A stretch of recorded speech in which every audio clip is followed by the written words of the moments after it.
Sandiaga Salahuddin Uno, Menteri Pariwisata dan Ekonomi Kreatif. Assalamualaikum, selamat malam, Chief Sandi. Halo Bang Abe, Horas. Horas, Chief. Silaban.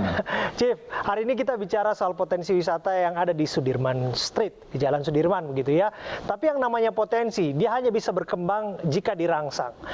Ini belum dirangsang saja, yang namanya Roy Citayam dikasih beasiswa sama Chief Sandi Uno, Menteri Pariwisata aja, dia sudah tolak begitu. Gimana mau mengembangkan potensi ini, Chief? Ya, pertama-tama tentunya kita mengapresiasi fenomena remaja Sudirman, Citayam, Bojonggede, dan Depok SCPUD yang menciptakan tren fashion hingga lahirlah fenomena Citayam Fashion Week. Saya selalu pakai kata ini mendemokratisasi urban tourism, memberikan ruang dan peluang bagi masyarakat yang ada di boleh dikatakan sedikit di luar Jakarta tapi masih masuk ke dalam satu klaster yang kita sebut sebagai subkultur urban tourism, memanfaatkan liburan sekolah. Dan mereka juga menciptakan konten yang menarik dan mempromosikan pariwisata serta produk ekonomi kreatif.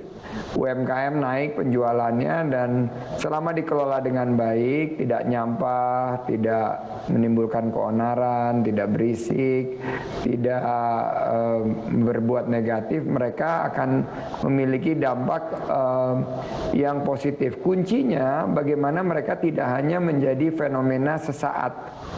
Istilahnya jangan sampai jadi one hit wonder. Nah, oleh karena itu seperti fenomena Harajuku, fenomena mungkin Ginza di Jepang, atau fenomena style di Manhattan 42nd Street, kita harus menginstitusionalisasikan dengan peningkatan pengetahuan dan juga edukasi kepada mereka dengan skill-skill baru, upskilling, reskilling, dan new skilling. Tentunya beasiswa dan pelatihan kerja yang akan kami sediakan buat rekan-rekan ini tentunya kita harapkan agar mereka bisa bukan hanya jadi Citayam Fashion Week, siapa tahu mereka akan tampil jadi di level internasional, di level global, ikut Paris Fashion Week dan New York Fashion Week gitu, Abe. Iya, dan saya tahu you're very persistent. Anda adalah seorang yang sangat gigih dengan apa yang Anda lakukan, Chief. Ada skema lain, ada pendekatan lain untuk memastikan anak-anak ini yang disebutkan tadi dikelola. Saya balik lagi bahwa yang namanya potensi hanya bisa berkembang ketika dia dirangsang, ketika disupport dan dikelola dengan baik untuk meningkatkan nilai tambah ekonomi. Ya, Bos Abe tahu sendiri bahwa I don't take no for an answer. Orang bilang bahwa yes, of course. Bahwa mereka nggak tertarik gitu. Saya bilang mungkin belum diskusi, belum ngobrol-ngobrol sama kita, belum tanya orang tuanya karena saya udah menugaskan Kepala Pusat Pengembangan SDM Parekraf, Bang Faisal di kantor kami agar para remaja ini dapat terus menyalurkan kreativitasnya di bidang salah satu subsektor yaitu fashion.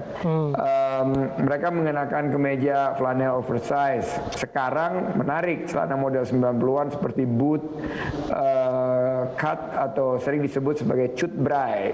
Ada sneaker klasik, topi yang unik dan produksi konten di media sosial. Tapi mereka juga harus diajarkan fashion-fashion yang nanti menjadi bagian daripada ekosistem fashion global. Mereka harus diajarkan membuat konten-konten, videografi, dan juga bagaimana fotografi yang lebih indah sehingga mereka bisa juga bangga memperkenalkan produk dan brand lokal. Jadi menurut saya tentunya mereka sekarang merasa on top of the world, di atas. Tidak apa-apa, nanti suatu saat kita ingin menggunakan talenta yang mereka miliki ini agar mereka bisa berkolaborasi dengan brand lokal dan pelaku ekonomi kreatif. Dan ini jadi inspirasi bagi remaja-remaja di daerah lain. Mungkin nanti di Surabaya juga akan muncul, Semarang muncul, di Medan itu juga muncul untuk mendorong pariwisata di Danau Toba. Besok saya pergi ke Danau Toba. Itu nanti ke depan juga nanti ada mungkin perapat Fashion Week dan lain sebagainya. Salam saya nanti untuk warga kampung kami, Chief, di sana, Chief. Tapi balik lagi kita ngomongin apa yang dilakukan oleh anak-anak muda ini, Chief, ya. Tidak sedikit juga yang mencibir, Chief. Memastikan bahwa anak-anak muda ini dianggap sebagai, dalam tanda kutip ya, merusak pemandangan. Ada aja kan seperti itu. Nggak bisa dibuat satu persepsi. Kalau menurut Chief Sandi seperti apa? Ya nggak fair ya. Bahwa kita harus memiliki suatu keyakinan bahwa ruang publik itu milik semua. Jadi kalau mereka ikut dalam tatanan tidak melanggar hukum, mereka ini justru menjadi bagian daripada perkembangan ekonomi berbasis ekonomi kreatif dan urban setting yang kita miliki ini semua, dan mereka jadi trendsetter untuk fashion. Yang diuntungkan itu UMKM yang menjual produk-produk mereka.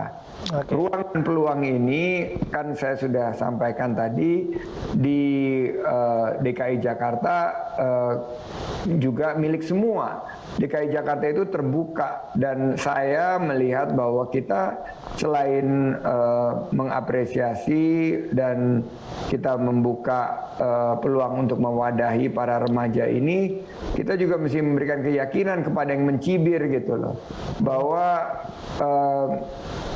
mereka ini pada satu saat punya peluang untuk bisa menjadi fashion designer ke depan, content creator, dan segala macam kreativitas selama masih dalam konteks positif. Kita jangan saling menjatuhkan, jangan saling mencibir.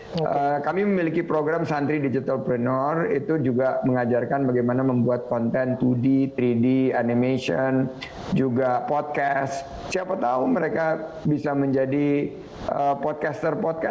Nama-nama kayak Tory Burch, Christian Dior, ini juga muncul dari fenomena seperti ini, agar mereka suatu waktu bisa juga naik kelas. Buat saya ini adalah bagian daripada Jakarta sebagai tempat kawah Chandra di muka, di mana orang bisa mengadu nasib di sini. Jadi kita jangan sesekali merendahkan atau mencibir, tapi kita arahkan mereka menuju ke tentu karir yang lebih baik. Oke. Bicara soal vision tadi itu, kalau bisa saya tangkap, Chief, hanya orang-orang khusus dan istimewa yang bisa melihatnya. Tapi terima kasih atas waktu Anda berdiskusi bersama kami, Chief Sandiaga Salahuddin Udo.